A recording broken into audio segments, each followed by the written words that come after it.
let's head back to the voicemail of Truth and Reason. Morning, guys. In the aftermath of the Myles Garrett trade, do you think Andrew Berry has another major move in store? I probably think he may bring somebody in just to kind of lessen the shock of the Garrett trade. I don't know. What's your guys' opinion? Thanks. As always, appreciate all the voicemails. Spencer, I don't necessarily think there's a trade coming. They may sign a veteran. They probably need a third corner, if you think about it, and another edge rusher. They might sign somebody like that, but they are so young right now that it would probably be somebody who's kind of a middle of the road guy. I don't think they're going top of the market by any stretch. Yeah, I mean, it's hard to have a bigger trade than Myles Garrett, obviously. So I guess it depends on your definition of another big trade.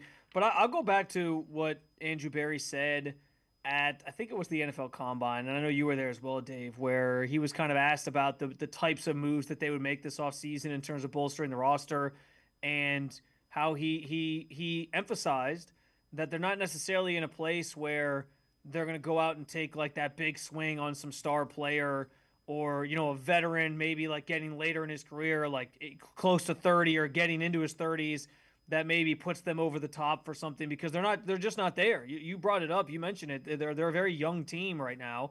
And so I don't necessarily think that type of move is in the cards. That's more something they would do probably 2027, probably 2028, if they think they have their quarterback situation settled and they feel like they're going to start turning that corner. But I don't see that this year. And honestly, like, doing something like that would also kind of undermine the goal that I envision for 2026, which is less about winning. I know we talked about this last week, and more about, okay, what do we have here for cornerstone players? Who's coming along? Who's developing? Like, this year is so much about getting these young guys up to par on the NFL, and getting this roster in a place where you kind of see who your stars are, and who you're building around, and getting everybody acclimated if you're part of this rookie class or even in year two. And then obviously answering the biggest question of all, which is, who's your quarterback? Do you have one on the roster right now? Do you need to address that in 2027? And so I don't know that there's some massive move coming here that's going to necessarily like go against some of those goals that they have for the season. I think they want to see these young guys play, see what they bring to the table, and then get a sense of the direction that this roster is heading, because truthfully, the competitive part of the competitive window of this team is supposed to start next year in 2027.